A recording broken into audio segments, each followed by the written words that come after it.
Tere tulemast kuulama ja vaatama taas saadet Epitsentris. Oleme taas teie ees, et Eesti eluolu koha pealt mõtteid vahetada ja ühiskonna asju analüüsida. Nii on, alustuseks vaatame tagasi kohalikele valimistele ja küsime, milliseid üldisi järeldusi me nende tulemuste pinnalt teha võime. Seejärel aga vaatame otsa ühele kummalisele tülile ehk sellele, kuidas valitsus eesotsas peaminister Kristen Michali ja rahandusminister Jürgen Ligiga on juba pikka aega ja üsna teravalt hurjutanud majandusanalüüse tegeva Eesti Konjunktuuriinstituudi juhti Peeter Raudseppa. Seejärel tulebki Raudsepise stuudiosse, et oma vaadet natuke paremini avada. Riik on käest ära lastud, ei ole räägitud tõtt. Ei ole antud adekvaatseid sõnumeid, adekvaatset hinnangut meie majanduse kohta. Riigijuhid on järsku kaotanud närvid ühe väikese 12 töötajaga erainstituudi juhi peale.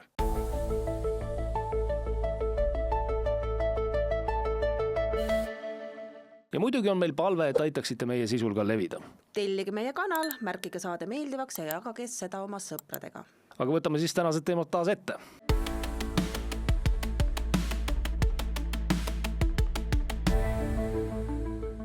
Vaatame esmalt korra tagasi siis valimiste peale, mis siin pühapäeval alles aset leidsid ja meid tegelikult nii väga ei huvitagi ju konkreetsed tulemused koalitsioonide moodustamise mõttes kuskil koha peal, aga pigem meid huvitab see, milliseid üldisi järeldusi me teha saame just tänase riigivõimu teostajate kohta ja milliseid nõudmisi me kodanikena neile esitama siis nüüd peaks. Esmalt on selge, et nagu me Ott Lumiga siin enne valimisi arutasime just, siis tänane riigivõim on selgelt ju ebalegitiimne. Nii lihtne see ongi. Meil teostab riigis võimu erakond, nimega Eesti 200. Nad said üle Eesti antud häältest kokku 1,7%. Tubli tulemus on ju. Aga loomulikult kavatsevad ju valitsemist jätkata ka riigi tasandil. Kohalikel valimistel, kohalikul tasandil neile öeldi, et olete kõlbmatud, aga ega see neid ei sega, et valitsevad nii kaua, kui võimalikuks osutub ilmselt, kuni, ma ei tea, reform viskab nad välja või siis ise laiali jooksevad, et ega enne sealt ei minda, et nagu öeldakse. Jalad ees. Jalad ees, jah. Võt, aga ma tegelikult tahakski nüüd hästi selgelt öelda selle mõtte välja, et kõik nüüd täpselt aru saaksid. Saate aru, et sellest tegelikult ei ole mitte midagi normaalset, et selline olukord on, et mitte midagi normaalset ei ole selles, et meil on Riigikogu esimees Lauri Hussar, kes kandideeris ise Viimsi vallas ja sai seal 44 häält. 101 Riigikogu liikmest, tähendab, 101 Riigikogu liikme seast anti talle rohkem hääli, kui ta sai Viimsi vallas kandideerides. Et Riigikogu esimeheks valiti ta 51 häälega, eelmine kord siis natuke rohkem, 57 vist oli. Ja nüüd ta sai Viimsi vallas kandideeris 44 häält, ehk siis ma arvan, et see on päris hea tagasiside tema tööle. Et ma ei oskagi nagu muud öelda, et ma arvan, et isegi Desiree Mummil läheks siin raskeks midagi kommenteerida, et mul on küll Hussarile ainult mingisugune üks selline soovitus, et äkki astud tagasi. Ja sekundeerin, astu tagasi. Äkki astud tagasi, et võib-olla ei peaks rohkem vabandusi otsima, et edasi valitseda, et võib-olla lihtsalt puhkaks natuke jalga, et ilmselt sul puudub toetus, puudub, et ühesõnaga enne oli reitingud süüdi võib-olla, aga nüüd on ju, milles hääletajad nüüd süüdi on. Nii, võtame järgmise, selles pole ka midagi normaalset, kohe ütlen ära. Eesti 200 esindajas siseminister Igor Taro kandideeris Põlvamaal, Põlva vallas, kodukandis. Ta sai 33 häält. Aina paremaks läheb. Tema sai 33 häält. Tähendab, mis on see loogika nüüd, mis ütleb Igor Tarole, et kõik on hästi ja valitseb edasi? Ma tahaks sellist loogikat nagu näha. Super on, hea on, tegeleb edasi siin mingite jälgimiskaamerate paigaldamisega ja siis proovime, ma ei tea, politseile anda õigusi, toome ministeerium annab. Kusjuures ametnikele mugav, vaata, mugav. Ta on selline sile toru, ametnik viskab jälle selle mingisuguse eelnõu seal talle laua peale ja siis ta tuleb ja kuulutab, kui hea see on, kuni talle siis keegi ütleb, et kuule, see vist nii hea ei ole, et sa meelsuskontrolli tahad kehtestada, siis ta ütleb, okei, õhtul ütleb veel, et on hea, hommikul ütleb, enam ei ole hea. Et äkki sellist valitsemist rahvas ei taha. Et äkki Põlva rahvas ütles nüüd Tarole selle selge sõnumi ära, mida vaata paljud mõtlevad, et see ei meeldi meile, astu tagasi. Ma ei tea, vaatame, kuidas sellega läheb.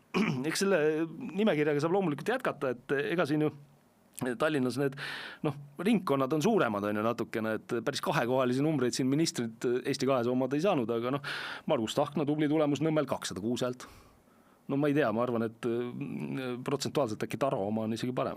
Võib-olla ei ole. Aga Eesti 200-st oli veel Terras ministrina, et tema sai 319 häält. Ei, ministritel muide läks üldse halvasti, selles mõttes, et ka Reformierakonna ministrid tegelikult mingit tulemust ei teinud, aga suuremates ringkondades kandideerides Tallinnas, ma mõtlen siis neil, ma ei tea, Jürgen Ligil oli seal alla 1000 ja nii edasi. Et nad tegelikult piilikust võiksid tunda, aga mitte siis sel määral, et ma nüüd läksin Põlvasse või Viimsisse kandideerima, mul oli kahekohaline number. Et seda päris ei ole, et seda annab petta nagu, et tegelikult olid halvad tulemused, loomulikult mitte nii halvad kui Eesti 200-l, et see on nagu selge. Ja ainus, kes tegelikult Eesti 200-st tulemuse tegi, loomulikult oli Kristina Kallas ja ju siis tema kandideeris Tartus, eks ole, sai seal 944 häält, seal sai siis Eesti 200 ka sisse volikokku.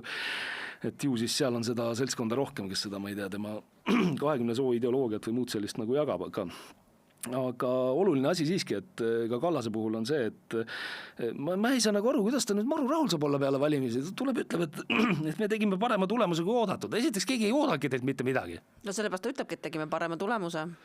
Jaa, aga ta ei teinud ka tulemust, et kust otsast see nüüd 1,7% on selline tulemus, mis ütleb, et see on nagu parem tulemus kui oodatud või halvem tulemus kui oodatud, et jah, ma saan aru, et sa oled õnnelik, et sa seal Tartus sisse said, aga kust otsast sul tekib see ettekujutus, et sa oled nüüd võimeline siin riigi asju juhtima. No vaata, see on see sama, et miks sa siis selle baasil arvad, et sa pead endale õlale patsutama ütlema, nüüd me tegime ära.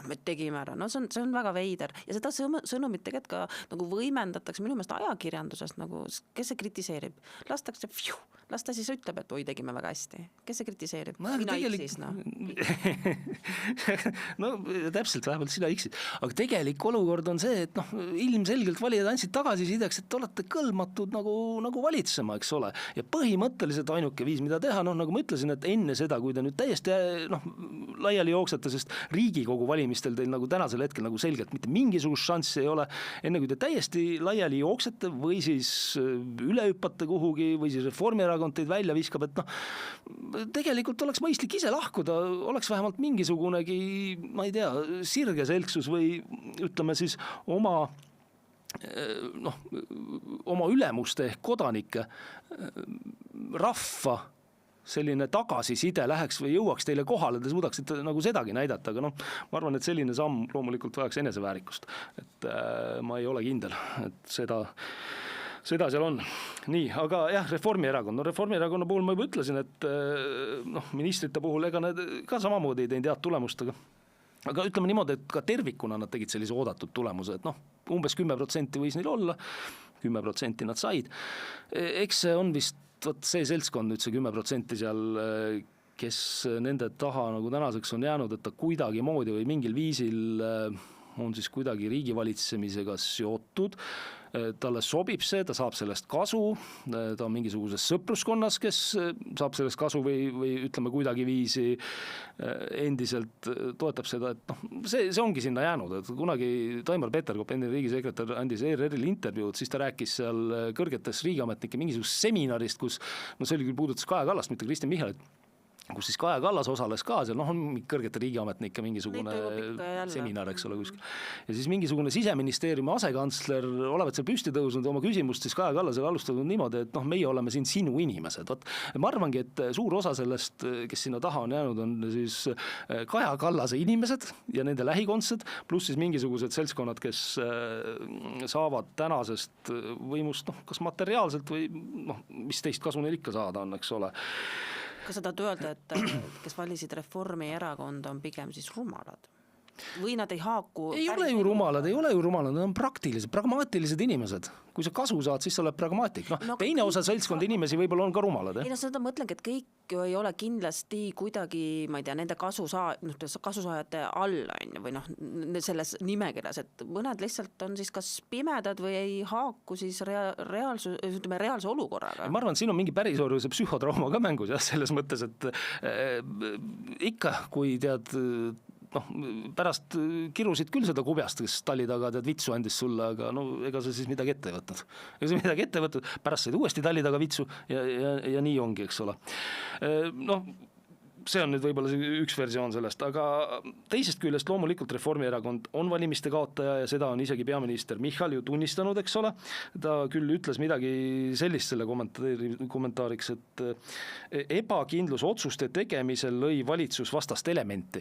Et ma saan aru, et see on nüüd päris krüptiliselt öeldud, et ma esmapilgul ju ei saagi aru, mida ta sellega nüüd öelda tahab, aga põhimõtteliselt ma ikkagi proovin seda mõtestada niimoodi, et ta süüdistab jälle halba kommunikatsiooni, mitte halba otsuseid, halb kommunikatsioon. Ebakindlus otsuste tegemisel lõi valitsus vastast elementi, tubli Kristen. Katsu segasemalt midagi öelda. Tagasi astuda muidugi ei kaatse, kuigi tegelikult võiks, aga ta ei saa, sest see võib hakata uut segadust tekitama, nagu ta ütles. Aga ma ei tea, minu arust ta loeb seda pilti valesti natuke, et tegelikult tal enne valimisi reitingute järgi puudus rahvatoetuse jätkamiseks ja nüüd, kui ta on saanud tagasisideks valimiste tulemuse, siis tal endiselt puudub rahvatoetus jätkamiseks ja minu arust segadus, kas tema peas või siis üldiselt kuidagi, ongi see, et ta jätkab. See tekitab segadust või see on see segadus, eks ole. Aga Reformierakonna pool teisest küljest muidugi see lüüa saamine, me peame tunnistama, ei olnud kuidagi viisi selline nagu Eesti 200 puhul, või ütleme see kaotus valimistel, ta ei olnud tegelikult hävitav. Et kui sa mõtled ikkagi seda, et tulemus tehti Tallinnas, ikkagi 8 mandaati, põhimõtteliselt on nad ju võimelised Tallinnas ka koalitsiooni moodustama, tänasel hetkel need arutelud ju käivad, kui me seda saadet salvestame, aga teistpidi ka Tartus nad ju tulevad võimu juurde, nad küll kaotasid häältega, kuid nad tegid siiski ka päris hea tulemuse ja just Tartus mulle tundub see valimiseelne situatsioon juba äärmiselt kummaline, et mina ei saa sellest mitte kunagi aru, et ma vaatasin seal ka, et see on lihtsalt kuidagi erakordselt ilus, kuidas Reformierakond suudab nagu tippvormi ajastada just valimiste ajaks, ka reitingute järgi enne valimisi, et nad on madalseisus, täielikus madalseisus, 10 punkti on vahet, eks ole, liidriga, aga kuidas saab täpselt nii olla, et täpselt enne valimisi nad tulevad ja võrdsustavad kõigepealt oma reitingu? 3 nädalat enne valimisi on selline, et Isamaa on pikalt ees, aga täpselt enne valimisi teeb Reformi ilusa spurdi üles ja Isamaa kukub siis samal ajal kolinal alla. Et justkui ühed valijad, kes Isamaa taga on, jooksevad teise Reformierakonna taha tagasi. Et ma ei saa nagu sellest aru, kas seal oli mõni skandaal või oli seal midagi nagu juhtus? Kas oli see äkki see Chris Kärneri lasen sotsid maha lukumist tõi Isamaa tagant ära inimesi, kuigi samas ta tegi ju isikliku rekordi häälte saagis vastav ära. Võib-olla see mõjutas midagi. Äkki mõjutas, aga ka nagu kuidagi, ma ei oska nagu sellele... Ei oska peale panna, aga veider ikka on. Nagu 2023. aastal, et mulle nagu meenub, et kuidagi oli niimoodi, et siis oli mingi Prigožini skandaal, mis viskas EKRE alla ja tõstis Reformierakonna üles. Nagu just vahetult enne valimisi. See Prigožini skandaal muidugi täielik jama, eks ole, aga kui ma oleksin niimoodi EKRE või tahaks nagu EKRE meelne olla kuidagi, et siis ma oleks kõik e-hääletamise arvele. Et EKRE tegi ka seekord paar kaebust nende samade e-valimiste kohta ja nüüd minu arust jama nende kaebuste puhul on selles, et ehkki seal on ivad jällegi sees, nagu ikka, sest ega e-valimised minu hinnangul ei olegi midagi, ma ei tea, tavapärast normaalset läbipaistvat ja põhimõtteliselt sellist, mida me peaksime korraldama, aga kui EKRE jälle siin midagi kaebab tänases olukorras, kus nad ise tunnistavad, et nad on ka luuserid, et siis see kukub jälle kuhugi ridade vahele ja Riigikogus niikuinii midagi ei tee, aga ka ühiskonnas keegi nagu eriti ei aruta selle üle, aga me peaksime minu arust seda tegema. Sest tegelikult on valimisvaatlejana tegutsev MTÜ Ausad valimised ja selle juhatusliige Märt Põder aastaid e-valimiste puudustele tähelepanu juhtinud. Ka seekord andsid nad samamoodi teada, et valimiskomisjonis siis e-valimiste korraldamise kohe alguses toimingute puhul nende hinnangul jälle reegleid ei täidetud. Valimiste salajasus polnud sellega seoses tagatud, ega sellele mingit head vastust ma ei ole näinud. Öeldakse lihtsalt, et tegime. ja see on päris suur süüdistus, aga meil on jah üldiselt kombeks kogu see kriitika nagu ära kustutada, peast ära pühkida, ei ole olemas, sa oled loll, kui sa ei usalda e-valimisi, on umbes niimoodi, sa oled rumal inimene, kui sa ei usalda, miks ma pean usaldama? Valimised ei ole usalduse küsimus. Kuidas on võimalik, et sa ei usalda Eesti e-riiki? No see on umbes nagu mina oleks reetur, kui ma eelistan mitte e-hääletada. Ei, no täpselt, aga see küsimus ei ole üldse selles. Küsimus on tegelikult selles, et valimised ei ole usalduse küsimus, valimised on läbipaistvuse küsimus ja valimised on korrektsete protseduuride küsimus ja valimised on selline küsimus, kus inimesed saavad kontrollida vaatluse tulemusel, kas siis tehakse midagi valesti või ei tehta. Aga e-valimiste puhul ei ole võimalik ei vaadelda, see ei ole läbipaistev ja see ei ole mingisugune väljamõeldis, et kontrollitavus ja vaadeldavus on täiesti puudulikult seal, vaid see on ka see põhimõtteliselt kriitika, mida e-valimiste suhtes tegi veel sel aastal ju tegi Euroopa Julgeoleku- ja Koostööorganisatsiooni OSCE valimisvaatlejate missioon. Et nad tegelikult ütlesid, et meil on hädavajalik need e-valimised läbipaistvamaks muuta. Aga enne seda ma arvan, et me peaks nagu kui me tahame tõesti midagi muuta, et me peaksime korraldamise tõepoolest siis ära lõpetama ja ma ei tea, mitte mingeid telefoni teel lisavõimalusi sinna panema, et tölla lähen valima. Ei, meil tegelikult kodanikena nii palju võiks olla sellist austust oma riigi vastu, et kui on valimispäev, me tuleme välja või siis kas või valimisjaoskonnas käia. Aga... No vaata see sama, kui me eelmine saada rääkisime, et kuidas põhiseadusele justkui vilistatakse, tegelikult see jäigi meil rääkimata, et mida tähendab valimispäev põhiseaduse mõttes. Jah, põhiseaduse mõttes on valimispäev ära määratletud. Ei ole nädal aega. Valimised peavad olema ühetaolised, hea küll, me võime selle silma kinni pistada, aga nüüd ühetaolised valimised, ühetaolisusest on juba üpris keeruline siin nagu rääkida, eks ole. Et, ja lisaks sellele siis need nii tehnilised kui sisulised probleemid, mis on tegelikult kriitikana välja toodud ja mille kohta tegelikult vilistatakse ja kohus neid asju me teame, et ei aruta. Nii et see on probleem ja sellest tuleks rohkem rääkida ja sellepärast ma ütlengi, et mul tegelikult kahju, et EKRE räägib sellest. Et meil võiks olla veel mõni erakond, kes seda teemat nagu jõulisemalt või rohkem erakondi, kes seda mõtestaks ja arutleks selle üle. Aga üks asi küll, mida ma tahaks veel välja tuua, on siis see, et e-valijate osakaal tegelikult langes seekord, nii et see kriitika, mis on tehtud, mingit mõju võib-olla on siis avaldanud, et seekord käis 54,4% Eesti valijatest hääletamas pabersedeliga, et siis 45,6% hääletas elektrooniliselt. 2021 aastal olid tegelikult enam-vähem sama, 53,4% paber ja 46,6% oli siis e-hääled, aga Riigikogu valimistel olid tegelikult e-hääletajaid rohkem kui pabersedeliga hääletajaid, ehk siis 51,1% oli 2023. aasta Riigikogu valimistel e-hääli. Kui valimiskomisjoni ei kõiguta, valitsust ei kõiguta, koalitsiooni ei kõiguta, siis vähemalt on osasid kodanikke võib-olla natukene kõigutanud, et nad tahavad minna pabersedeliga hääletada, sest neile tundub ka, et nende e-valimistega on natuke läbipaistvuse probleeme. Vot. Ehk siis reaalne käitumine ja reaalne käitumine ka valimistel näitas seda, et Eesti rahval puudub tänase riigivõimu suhtes ju usaldus, et sellel võiks olla mingid reaalsed tagajärjed. Siin võiks olla võimalus näiteks erakorralisteks valimisteks, siin võiks olla võimalus valitsejatel endil korra peeglisse vaadata ja öelda, et meie enam seda viisi jätkata ei saa või üldse tegelikult jätkata ei saa, et me peaks nagu pulga üle andma kuidagi, on ju. Et mõnes vanemas demokraatias see ju mõnikord toimib, ma ei tea, kas või Prantsusmaal siin, kuigi seal on segadust aeg, nii pärast seda, kui siin Europarlamendi valimised eelmisel aastal lõhki läksid neil, eks ole. Et siis ka erakorraliselt kuulutati, aga seal on segadus poliitiline siiamaani. Aga meil siis karta on, et ega me peame siis ootama ikkagi 2027. aastani, et laseme vana viisi edasi. Jah, eks seda pirukat saab ju veel natuke aega omavahel edasi jagada ja enne järgmisi valimisi saab näiteks automaksu ära tühistada. Ja siis on jah. Ja loota, et ju siis reiting läheb ehk natukene üles, saab mingigi arvestatava tulemuse. Nii et jääme ootama uusi valimisi, nagu sa just ütlesid, aga heade valitsejate mõttekäikude analüüsist ei pääse me ka järgmise teema puhul.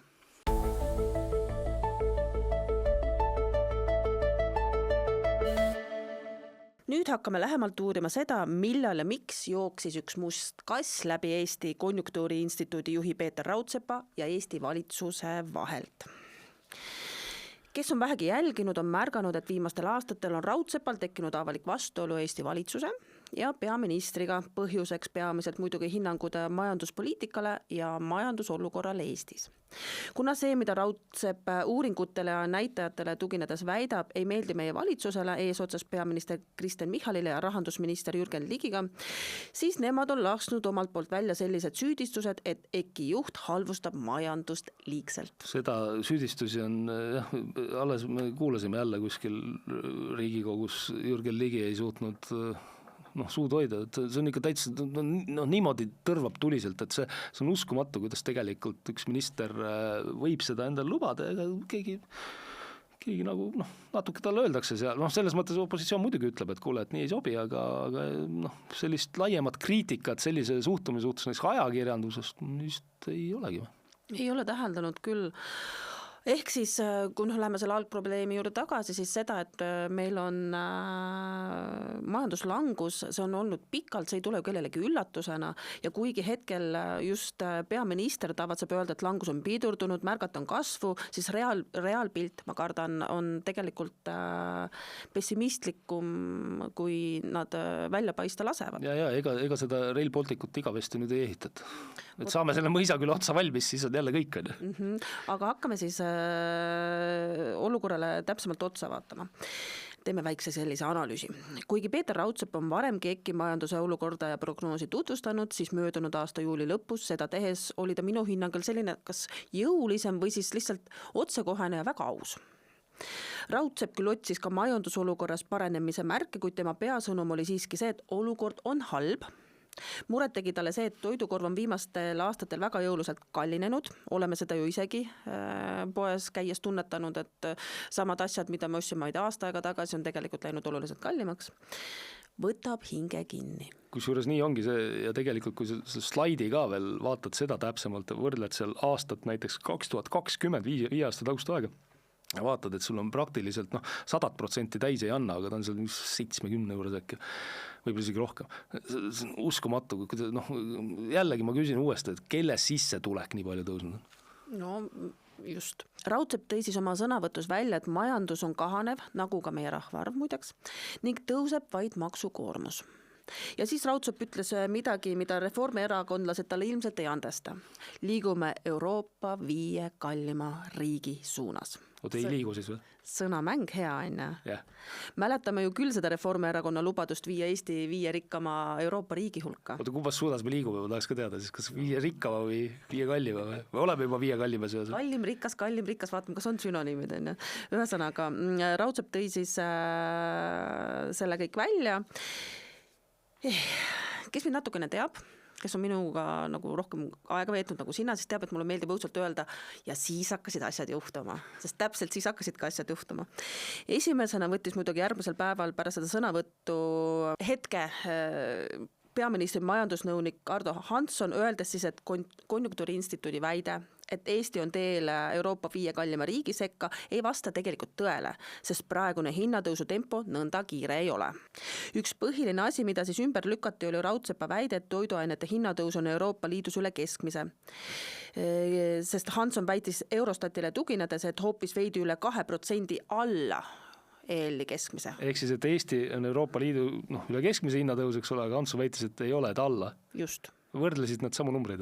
Vot Raudsepp muidugi siis kommenteeris, et nad räägivad Hanssoniga erinevatest asjadest.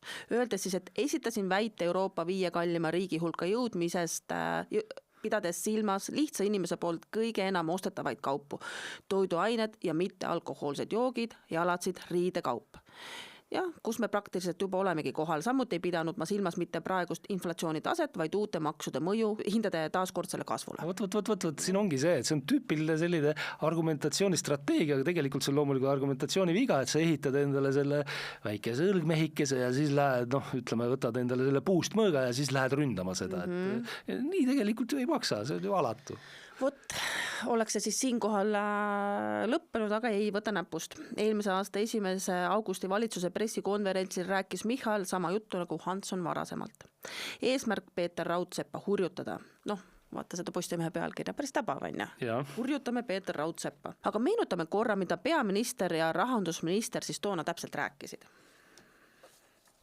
Kui me iseennast üles kütame, räägime seda turgu ja majandust väiksemaks, elu ebakindlamaks, siis küllap see ka saabub. Konjunktuuriinstituudi asi ei ole rääkida majandust kogu aeg alla ja siis uurida, et kui alla ta läks. Et see on praegu niimoodi juhtunud, et on käidud Riigikogus seda juttu ajamas, et see paradigma muutus on täiesti totaalne. Turgu väiksemaks rääkida, majanduses ebakindlust tekitada ei saa olla eesmärk. Ehk väga lihtsalt kokkuvõetuna süüdistasid peaminister ja rahandusminister Peeter Raudsepa majanduses ebakindluse tekitamises. Raudsepp ütles vastuseks tähtsatele ministritele, et võimekust Eesti majandust üles või alla rääkida temal ei ole. Niisugune süüdistus peaministri poolt on selles mõttes ekslik, et tegelikult konteksti arvesse võttes ma rääkisin mitte faktist, kus me oleme, vaid ma rääkisin faktist, kuhu poole me liigume. See on niisugune suundumuse defineerimine. Sealt äkki tulebki see, et kus nad siis püüavad ajada seda, proovib majandust alla rääkida, aga saate aru, Peeter Raudsepp ei tule sinna lihtsalt pulti ja ei hakka rääkima lambist seda, et meil majanduses prognoos on halb, tal on uuring tehtud selleks. Vot ehk, võib-olla peakski siinkohal ütlema, et peaminister koos kaaskonnaga võiks õppida rahulikult kuulama, mida öeldakse, mida, ma ei tea, ütleme, teadjad inimesed räägivad. Siis ei pea siia-sinna suvaliselt lahmima, lootuses, et rääkija ehmatab ära, poeb kuskile auku peitu ja suleb suu. No ei poe. Eriti kui tal tegelikult, nagu sa ka enne viitasid, on päris andmed, millele tuginedes ta siis oma sõnumid välja annab.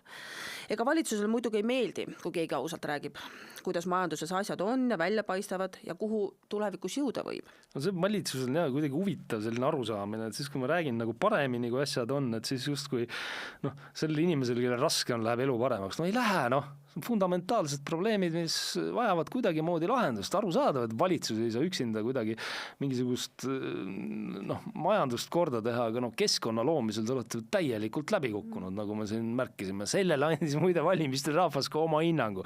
Täiesti kindel, kogu teie tsirkusele, mida te teete siin, automaks ja võib-olla kaotame need maksud teised, aga sellele ka, eks ole, et olete põhimõtteliselt ka majanduskeskkonna korraldamises ja juhtimises läbi kukkunud. Vot, aga kui jutt, mida räägitakse valitsusele meeltmööda ei ole, siis hakatakse sappi pritsima selle või nende poole, kelle pöördumised ja sõnavõtud kuidagi ei meeldi. Ja olgem ausad, Peeter Raudsepp on täpselt see, kes juhib tähelepanu asjadele, mille osas tahetakse silm kinni pigistada ja jätta mulje, et asjad on oluliselt paremad, kui tegelikult on. Nii et Raudsepp rääkis edasi, nagu nende uuringud näitasid, ehk ütles jätkuvalt, et asjad on halvasti. Eelkõige keskendus ta rääkides sellele, et toit on Eestis väga kallis. Ja see on fakt. Muidugi. Saan aru, et peaminister ja teisedki tähtsad poliitikud ütlevad, et selles on süüdi kaubanduspaleed, kasumiahned kaupmehed, võib-olla ka 4 aasta aega. Aga kindlasti mitte valitsuse maksu- ja majanduspoliitika. Kusjuures väikese kõrvale põikena kõik hädad lahendab tulumaksureform, mida Reformierakond nimetab maksuküüru kaotamiseks. Ehkki seal mingit küüru ei ole, tavaline astmeline tulumaks, aga ma tahan ühe asja nendega ära õiendada küll, et Reformierakonna lehel on üks kena kalkulaator, kuhu saab sisse panna oma brutopalga ja vaadata, palju uuest aastast rohkem raha kätte jääb. Ja siis vaatadki seal, et imet, mida suurem palk, seda rohkem jääb kätte, mida väiksem palk, seda vähem. Nii saab peaminister uuest aastast iga kuu rohkem kätte 154 eurot. Miinimumpalka saav inimene saab iga kuu kätte tervelt 10 eurot rohkem. Küür kadus ära. No vot, kas me tänases olukorras, kus riigieelarve on ülisuures defitsiidis ja me oleme tõstnud just vaesemad või ka lastega peresid rohkem koormavat käibemaksu, peame ikka selle tõttu oma riigieelarve miinust 100 miljonitega suurendama, et 5000 eurot palka saav inimene saaks iga kuu 154 eurot rohkem. No kuulge, mulle tunne, küür tekib alles. 10 ja 154 on suur küür ju. Aga naaseme nüüd Peeter Raudseppa juurde. Raudsepp nagu ka eelpool mainitult, urgu ei pugenud ja räägib ikka jälle sellest, mis olukord majanduses tegelikult valitseb. Muide, olen aasta jooksul isegi saanud 2 korda nende EKI uuringutele vastata ja midagi positiivset ei ole mul olnud öelda. Miks ei ole? Säästud vähenevad. Ja. Hinnad ja teenused on läinud kallimaks, arvan, et lähevad veelgi. See on minu minu tunnetus, kui sul on, aga siin kahjuks nii ongi, et kui sul on aastaid juba, ma isegi ei mäleta, kust otsast alustada, sellised 20, 15 ja 10%, eks ole, on ära kadunud, aga kumuleeruvalt tõenäoliselt on sul elul ikkagi üle 100% kallimaks läinud teatud kohtades, eks ole, et õnneks energiahinnad muidugi tulid vahepeal jällegi allapoole tagasi, et muidu ei saaks üldse elada enam, aga mis sa siis eeldad või mis sa siis ootad, et ja vaatadki, et pangakontol kuud on liiga palju alles, enne kui sul selline palgaraha nagu hakkab otsa saama. Aga vaata, see ongi veel see, et hinnad ja teenused lähevad kallimaks, aga paljud saavad öelda, et nende sissetulekud samal ajal on suurenenud. Ma ei usu, et väga paljud. Osad saavad. Eriti hästi saavad need muidugi, kellel see on indekseeritud. Vot. Jürgen Liil ei ole ju mingit häda, tal on indekseeritud, kõrgematel riigiametil indekseeritud. Neile see inflatsioon selles mõttes ju isegi meeldib.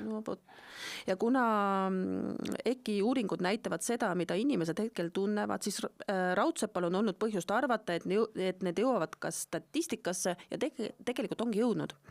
Et ka selle aasta märtsis tõi Raudsepp välja, et majandusnäitajad on halvad ning Eesti on jõudnud hindade kalliduselt top 5 hulka. 2 aastat on naaberriikides tarbijate kindlustunne kasvanud, meie inimeste oma aga langenud sügavale põhja. Kusjuures ega see niimoodi ei ole, et kuskil mujal ei tehta sarnaseid uuringuid tehakse mujal ka, nii et kas kuidas see ikkagi käib, et kuidas siis, see on see küsimus, see on inimestelt küsitakse, need on inimeste hinnangu uuringud, eks ole, ja siis sa ütled, vaatad seda uuringut ja ütled, nagu Jürgen Ligi ütleb, ärme vingu end vaeseks. Selles mõttes mõelda ja fundamentaalselt kuidagi lahendusi otsida sellele probleemile, et miks need inimesed siis nii depressioonis on. Hoolimata rohkest poliittehnoloogilisest sõnaseadmisest on kuvand majanduslikult edukast riigist haihtunud, kirjutas siis Raudsepp veel Maalehes. Muidugi võibki Raudsepp öelda ja kirjutada seda, mida tahab, sest Michal elab Ligiga hoopis teises reaalsuses. Me seda videot siin mängima hetkel ei pane, aga mõni aeg tagasi Ligi Riigikogu ees süüdistas, nagu sa ka ütlesid, Raudseppa ja jättis endas seal juures tegelikult väga inetu mulje. Seda ta oskab teha. Ja huvitav on veel ka see, et siin kuuken enne valimisi septembris tuli üks valitsusmeelne seltskond, mis on siis koondunud sinna sihtasutusse Liberaalne kodanik välja omapoolse uurimisega, mis püüdis siis tõestada, et Raudsepp ja Konjunktuuri instituudi uuringud näitavadki aiateibaid, kuna nad teevad veebiküsitlusi. Ja oli midagi sihukest. Ja siis sellele tuginedes said valitsuspoliitikud jälle näpuga näidata. Aga mulle teeb see tegelikult hoopis nalja, sellepärast, et seal juures püütakse teha nägu, et Salk on sõltumatu osapool. Ja samal ajal muide süüdistatakse Raudseppa Isamaa-meelsuses, et ta plaanib nende nimekirjaga liituda. Seda vist ütles Jürgen Ligi kuskil, seal samas Riigikogu selles sõnavõtus, et eks me saame siis küsida talt. Et kas ja millal ta läheb poliitikasse. Aga lõpuks on valitsus vist mingi lahenduse siiski leidnud. Asi on selles, et neid uuringuid ja analüüse Konjunktuuri instituudilt tellib Euroopa Komisjon ja neid kaasrahastab Majandus- ja Kommunikatsiooniministeerium. Komisjon on aga nüüd uue hanke korraldanud nende analüüside tellimiseks ja Postimees siin nii kirjutabki, et valitsusel tekkis võimalus Raudsepal vaip jalge alt tõmmata. Eks ole näha, kuidas konkreetselt selle asjaga läheb, aga arusaadav, et valitsus oma survet jätta ei kavatse. Seda ei maksa loota, jah. Neil on ikkagi mõttes see, et kui neil on hea idee, et kui meie siin vingume kogu aeg alla seda majandust, siis neil tahavad positiivseid sõnumeid. Nad tahavad positiivsete sõnumitega, et majandusel läheks paremini. Ja siis jätkavad selle kõige muu toredaga, mis nad siis teevad. Tõstame veel makse. Aga selge, liigume siit vast edasi ja vaatame nüüd, et mis Raudseppal endal siis enda kaitseks öelda on, et kohe on ta siis ise siinsamas stuudios.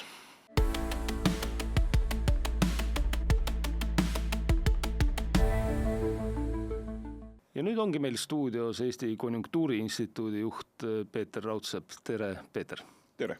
Peeter, te küll tavaliselt tegelete majandusanalüüsiga, aga kuna meil valimised on värskelt selja taga, siis äkki võtate kuidagi enda vaates ka selle kokku, mida need kohalikud valimised meile Eesti riigi poliitilise seisukorra ja poliitilise juhtimise kohta näitasid? Natuke ootamatu küsimus, et ma tõesti tavaliselt tegelen majandusküsimustega ja poliitilise analüüsiga väga ei tegele. Ma arvan, et ta mõnes mõttes oli nagu selline kas nüüd eelhoiatus või ettekuulutus, mida me hakkame nägema või mis saab tulema 27. aasta märtsikuus.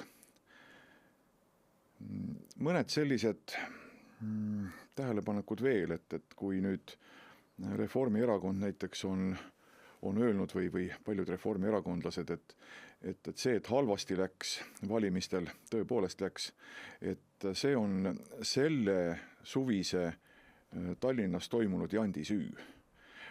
Mina nii ei arva, et nemad on nüüd kõigest aru saanud ja see suvine jant on süüdi. Kui nad nii ütlevad, siis ei ole nad veel mitte millestki aru saanud, sellepärast et see suvine jant oli lihtsalt üks väga lõbus vahepala. See oli üks poliittehnoloogiline altminek ja ta tegelikult pakkus küll üksjagu põnevust ja elevust, aga ega ta kellelegi ju midagi halba ei teinud peale nende, kes selle ise korraldasid. See kuidagi ei muserdanud meie majandust, see kuidagi ei mõjunud ka halvasti meie inimeste toimetulekule. Nii et põhjused on ikkagi kuskil mujal ja ma arvan, et peamine põhjus on ikkagi see, et riik on käest ära lastud ja mida see tähendab? Minu vaatest eeskätt seda, et meie majandusel ei ole läinud hästi, kui me võrdleme seda meie naaberriikidega, aga võinuks minna paremini ja ka meie inimeste toimetulek on halvenenud. Ja täpselt, et sellised põhjused kindlasti on. Tähendab see ootamatu küsimus küll, aga see on kahel põhjusel niimoodi ootamatu algus. Et esiteks, esimene põhjus on see, et me ise siin rääkisime enne sellest samast, eks ole, natuke ikka tuleb valimistele tagasi vaadata, aga teine asi tegelikult on see, et need samad valitsejad, kes igapäevaselt ju tegelikult praktiliselt ei suuda enam Peeter Raudsepast mööda vaadata, tulevad telekasse pärast valimisi, ütlevad siis ka, et Peeter Raudsepp on tegelikult see, kes siin kuidagi moodi või midagi halvasti ütleb või halvasti räägib selle vajaduse kohta. Et needsamad valitsejad, neil on üks nipp veel. Nad nimelt süüdistavad ju sind, Peeter, selles, et sa tegelikult plaanid isegi valimistele minna osalema. Et tee nüüd meile see asi selgeks, et kas 2027 aasta märtsis Peeter Raudsepp tahab ka valimistele kandideerida? Konjunktuuriinstituudi juhil ei saa olla seos poliitikaga. Aga mis puutub nagu nendesse valitsejate sellisesse suhtumisse minusse või minu süüdistamisse, siis see on natuke kummaline. Ma nimelt ei ole kaasa läinud nende kõikvõimalike selliste ülioptimistlike prognooside ettekuulutamistega. Ma olen rääkinud seda, mida ütlevad minu kasutada olevad andmed, mida me ise oleme kogunud, mida oleme analüüsinud. Ja mina ei ole see, kes on ennustanud igal kevadel sügiseks vältimatut majanduskasvu ja õige hoogsat kasvu siis järgmisteks aastateks. Ja kui seda ei ole tulnud nende aastate jooksul, siis võinuks ju ütelda, et aga Raudseppal oli õigus. Ja. Aga selle asemel, et seda tunnistada, pööratakse nüüd järsku see asi täiesti tagurpidi ja öeldakse, et justkui oleks mina olnud selle kõige põhjustaja. Ma ei saa olla selle põhjustaja, sellepärast, et minus ei ole nagu mingisugust niisugust jõudu või positsiooni, et ma olen eraisik, ma olen ühe väikse erainstituudi juht, kus on 12 töötajat ja ma ei saa üksinda ümber pöörata kogu valitsuse kommunikatsiooni. Aga kui see kommunikatsioon on siiski ümber kukkunud või ümber pöördunud, siis ei ole küsimus ja probleem mitte minu isikus, vaid ma arvan, et küsimus on selles, et ei ole räägitud tõtt. Ei ole antud adekvaatseid sõnumeid, adekvaatset hinnangut meie majanduse kohta, aga inimesed ometigi tahavad seda ju teada. Ja kui see on osutunud valeks, mitte paika pidavaks, siis see kõik on kaotanud ka oma usutavuse. Ja mitte ei ole see toimunud eile, see on toimunud pikema aja jooksul ja küllap sellel on oma järelmid veel tulevikukski. Aga mis selle nagu eesmärk võiks olla, et ei taheta nii-öelda reaalsusele otsa vaadata, vaid tegeletakse justkui, ma ei tea, võltsreaalsuse loomisega? No seda peaks eelkõige küsima ehk nende käest, kes nii teevad. Aga mina saan ütelda seda, et majanduses on või ettevõtluses on niisugune teadmine või niisugune reegel olemas, et kui sa väga kramplikult hoiad kinni mingisugusest sellisest strateegiast, mis ei ole sul edu toonud ja ei too ka, et see on kõige lootusetum, kõige kallim ja ka kõige valusamaid tagajärgi toov strateegia. Sellel on mõned sellised ilusad inglisekeelsed nimed, aga ma kirjeldan seda pigem eesti keeles niimoodi, et see oli filmis Suvi, kus Papa Kiir ütles oma pojale, et nüüd Jorh, kus me juba nii palju oleme kaotanud, ei tohi me seda asja ometigi pooleli jätta. Me peame tegema nii, nagu neiu teile tahab. No ei oleks pidanud tegema nii. See on iseenesest hea võrdlus, aga see tihtipeale, ma ei tea, mul tundub, et börsispekulaatidel on samasugune siuke loogika, et nimetatakse ka, et lähed kukkuvat nuga püüdma. Selles mõttes, et ja kui juba siis kukub edasi, eks oled käe ära veristanud, et siis tuleb teha see inglise keeles double down, et paned veel raha juurde, aga lõpp on nagu ikkagi ette teada. Ja. Tegelikult ma arvan, et peaks võib-olla selgitama siis seda, et mis see Konjunktuuriinstituut, mida sa, Peeter, juhid, et mis see on, millega tegelete seal üldse? Konjunktuuriinstituut asutati juba aastal 1934.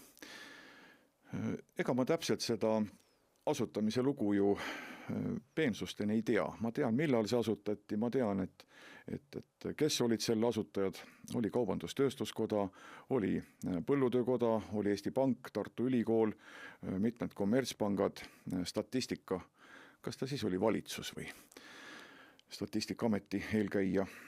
Ja võib-olla see 1934 asutamisaastana ei olegi väga juhuslik. Pikk majanduskriis oli maailmas selja taha jäänud ja mõistetud oli ehk seda, et majandusosalised ehk siis ettevõtjad, aga ka valitsus, tarbijad, nad vajavad sellist hetke olukorda kirjeldavat informatsiooni. Ja seda, et missugune on see tunnetus või prognoos siis nende majandusosaliste endi arvates, keda küsitleda tulevikuks. Ta ei ole statistika. Statistika annab väga täpse pildi, viimasel ajal tundub, et mitte ka väga täpse, sellepärast, et kui tahta kõike nüüd väga täpselt mõõta, siis tuleb, see on tavaline praktika, et aeg-ajalt tehakse ka tagantjärele midagi ringi. Aga et on vajalik otsustajatel anda see informatsioon, see tunnetus, et mis saab edasi. Ja see oli Konjunktuuriinstituudi eesmärk ja on ka täna.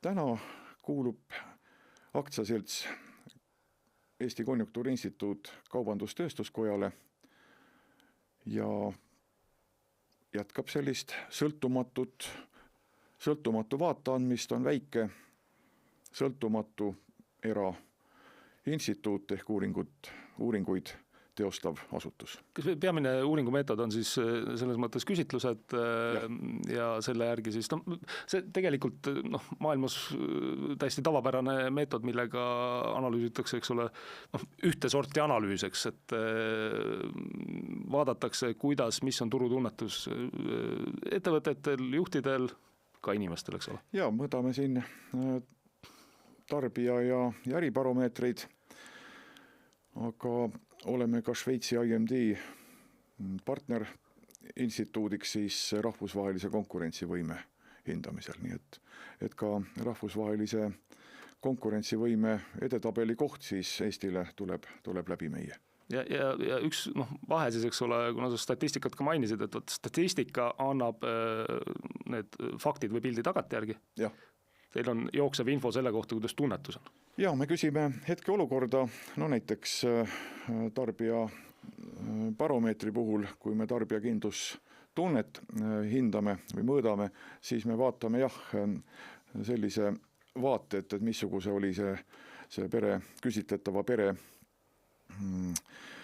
toimetulek, majandusolukord viimase 12 kuu jooksul, missuguse saab see olema siis 12 kuu järel hinnangu põhjal, missuguse prognoosi nad annavad siis Eesti majandusolukorrale 12 kuu pärast ja missugune on nende püsikaupade ostuprognoos. Et see on üks näide, et missugustest küsimustest üks indikaator võib koosneda ja paneelid on meil sellised, et me kogume kokku siis igakuiselt 1000 vastaja arvamuse või hinnangu, kopeerides siis rahvastikuregistrit siis tarbijakindlustunde jaoks ja tarbijabaromeetri jaoks me kogume kokku seal vähemalt 600 ettevõtja hinnangu, mis puudutab siis äriettevõtteid ja äribaromeetreid ja meile teevad kaastööd 21 majanduseksperti erinevatest kommertspankadest, keskpangast, ministeeriumitest, ülikoolidest, äriettevõtetest ja nemad annavad siis oma eksperthinnangu Eesti majanduse kohta. No minagi ei ole nüüd tegelikult seda küsitlust juba 2 korda täitnud, ma arvan mingi, ma ei tea, aasta jooksul ja kui mina mõtlen, mida mina olen vastanud, ega mina küll väga positiivselt pole tundnud ei mineviku ega tuleviku vaates. Et kui ma lihtsalt vaatan neid samu tulemusi, siis ma tunnetan ära, et see minu vastused on siin täpselt olemas ju. Jah, ega ma pean ütlema, et ametisse asusin ma 23. aasta alguses. Siis oli pilt niisugune, et kõik äribaromeetrid ja tarbijabaromeeter olid punases. See tähendas, et alla pikaajalise keskmise nad olid siis trendiga allapoole. Nüüd on läinud paremaks nii palju, et nad on küll endiselt punases ehk siis alla pikaajalise keskmise, aga nüüd on need trendid erisuunalised, et mõni läheb üles, mõni läheb allapoole, mõni läheneb juba pikaajalisele keskmisele, et majandus on selle ja majandusosalised on selle aja jooksul ka kohanenud. Ja, aga mis see, ütleme siis, pilt näidanud on? See tähendab, küsimus on ju selles, et kus kohas siis tuleb nüüd see, et sa oled sellise rünnaku alla või Konjunktuuriinstituut tervikuna on sellise rünnaku alla sattunud just valitsuse poolt, et me saame aru, et tuleb sellest, et teie teete seal uuringuid ja pilt ei näita seda, aga mis nüüd hambusse näed? Jällegi, ega ma ka seda täpselt ei tea, aga niimoodi meil inimesed vastavad ja ega me midagi teistsugust sinna ju kirjutada ei saa. Ehk iseenesest me võime seda ju nentida, et majandusolukord meil siin Eestis paraneb. Ta on teinud seda juba 23. aastast saati, aga milles on probleem? Probleem on selles, et ta ei ole veel jõudnud selleni, et ta oleks nii hea, et sellele eksperdid ka annaksid hindeks hea. Et tegelikult on meie jooksev majandusolukord siiski allapoole rahuldava taset. Ja kui me nüüd vaatame ka täna ekspertide antud hinnanguid meie investeeringute olukorrale, meie tarbimise olukorrale, siis investeeringute osas on ta natuke paranenud, aga siiski ta jääb sedavõrd palju alla jällegi pikaajalisele keskmisele ja on tsoonis halb, et me nagu ei saa loota lähitulevikus sellist majanduse elavnemist, majanduskasvu, sest investeeringute olukord täna ei näita seda. Teine oluline probleem, millele siis eksperdid viitavad, on see, et meie siseturu olukord on väga kiire hindade ja maksude tõusuga sedavõrd halvenenud, et ka siin ei nähta sellist olulist ja kiiret paranemist. Mida see tähendab? See tähendab seda, et suur osa meie majandusest, meie võimalusest siis SKT-d kasvatada on sellise surve all ja ilma siseturgu elavdamata, ilma seal elavnemist nägemata, ega me ikkagi sellise harjumuspärase korraliku majanduskasvuni, mis on olnud siin headel aastatel keskmisel 3,5%, meie lähiajal ei jõua. Et need on kaks olukorda, mis väga selgelt näitavad, et mis meil puudu jääb. No siseturg tähendab seda siis, et kui palju ma julgen poes kulutada, lihtsalt, eks ole. Täpselt. Või kas ostan kallima otsa seda juustu või odavama? Kui palju, missuguseid teenuseid osta, missuguseid teenuseid tarbida, mis mahus seda teha. Nii et eks kui vaesed me oleme? Põhimõtteliselt küll, et ühest küljest ehk vaesed, aga jällegi ei tahaks siin väga nagu niisuguste keskmistega alati opereerida, et need ei näita väga palju. Et ega siis meie jõukam segment siis ka kõigi ülejäänute eest tarbida ei jõua ja ta ei hakkagi seda tegema, et tema vajadused ja võimekus on ka piiratud ja teisest küljest võib-olla ka selline, nagu pangad ütlevad, on ilmnenud ka natuke finantsteadlikum käitumine, et luuakse reserve, investeeritakse rohkem, kellel võimalus teeb seda. No miks ma nii saan rääkida, oleme uurinud tarbijate kindlustunnet siis ka näiteks erinevate sissetulekute lõikes ja me näeme seda, et see kõrgeim kvadriil siin palgasaajatest, kelle palk on seal üle 2500 euro kuus ja alumiste palgasaajate vahel on, ehk siis alumise 75% palgasaajate vahel, on ajalooliselt suurim vahe, mis viitab sellele, et meie hinnad on niivõrd kiiresti tõusnud, et madalama palgaga perekonnad enam hästi toime ei tule ja see on nende kindlustunnet oluliselt halvendanud. Et see on üks nendest põhjustest, miks meie tarbijakindlustunne nõnda madal on. No kui suur osa see madalam siis on Eesti, kui panna nende... Ja mis see vahe on siis, et kui kõrgemad on seal 2500, mis see siis madal on? No siin on iga kuu nad võivad natukene erineda need grupid, aga kolmas grupp on näiteks siin või kolmas kvartiil on 1800 kuni 2500 ja see on siis neljas grupp on siit üle. Ma päris peast neid ei mäleta, nüüd kaks alumist on siis osakaalud rahvastikust? Küsitlustes palgasaajad me jaotame nad 4 võrdsesse gruppi. Et me võtame siia niimoodi, et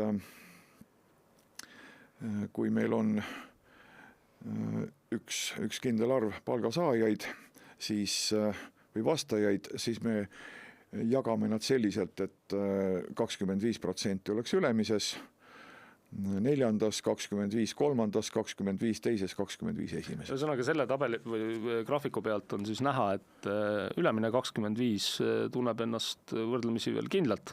Jah, on hästi toime tulnud ja mediaanpalk loomulikult on siin selles puntras. Ja ülejäänud nii hästi ei saa hakkama ja kõige madalamad siis loomulikult kõige vähem, et kas see, millest see olukord siis tingitud nüüd ikkagi on? Asi on selles, et meie hinnakasv on olnud kiireim ja ega me oleme praegugi inflatsiooni edetabeli tipus taas Euroopa Liidus, et paraku see on tõsiasi ja mis meie hindade kasvu veab, et jällegi ma saan siin tuua ka välja meie ettevõtjate hinnanguid selle kohta, et kuidas nad prognoosivad siin hinnatõusu lähimaks ajaks, siis me näeme, et tööstus, ehitus, nemad kõik küll prognoosivad hinnatõusu, aga on küllaltki sellise nagu tagasihoidliku hinnatõusu prognoosiga, siis esireas on muidugi kaubandus ja meie tarbija. Et nemad tunnetavad ja prognoosivad siis seda hinnatõusu eelolevaks aastaks kõige enam. Ja tõepoolest, ega ega näiteks ehitushinnad ongi meil vähem tõusnud, oluliselt vähem kui näiteks toiduainete hinnad.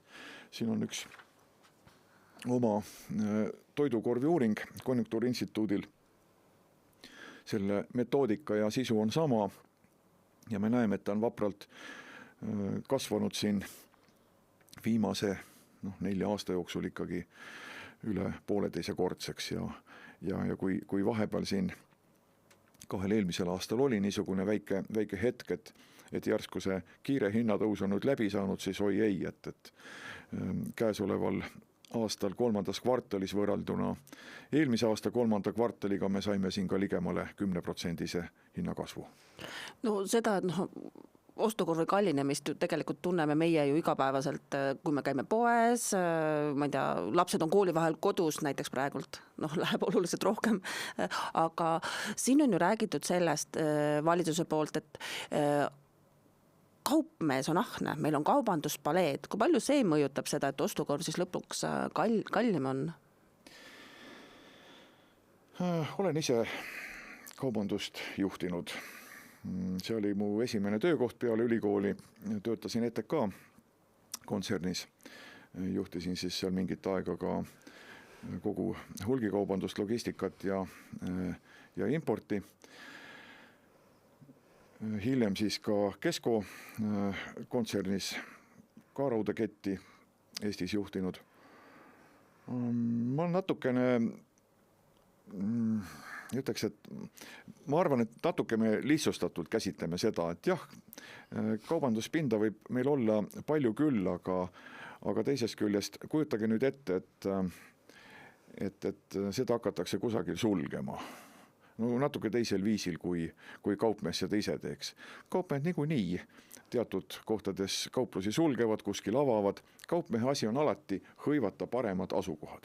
Seal, kus klient käib, seal, kus klient liigub.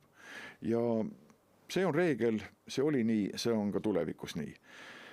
Olen ka toonud sellise näite, et võtame ühe väikse sellise alevi, minu maakoha lähedal, kodu alev, koha nimi on Kanepi, seal on üks väga ilus Coopi Konsumi kauplus, aga on üks kauplus veel. Aga mis siis saab, kui üks nendest suletakse?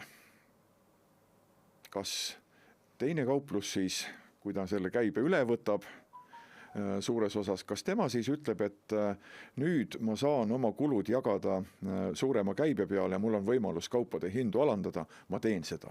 Ei, ta ei tee seda. Sellepärast, et konkurentsisituatsioon koheselt väheneb. Ja seetõttu ma arvan, et või hõreneb. Ma arvan niiviisi, et Eesti on piisavalt hea ja sellise väga tiheda konkurentsikeskkonnaga meie jaekaubanduses. Ja niisugune kaubanduspindade rohkus pigem annab tunda sellele kaupmehe enda kasumi vähenemisele, mis on ka viimastel aastatel aset leidnud. Aga jah, selles mõttes on probleem olemas, et toidukaupade jaemüügi maht ju on vähenenud meil aastast 22 esimene kvartal, teeb seda siiamaani. Hinnad tõusevad, mahud vähenevad, ega me ei saa seal loota, et kaupmeestel oleks ruumi juurde hindusi langetada. Sellist olukorda ei tule. Nojah, aga ikkagi see küsimus nüüd, et kas, mina ei ole sellest aru saanud, seal mingi loogika võib-olla on taga, eks ole, et kui kauplusi on palju, pinnad on suured, et siis sul loomulikult on sellega kaasnev kulu, sul on sellega kaasnevad laenuintressid, sellega kaasnevad palgad, et siis see kulu tuleb katta. Ja.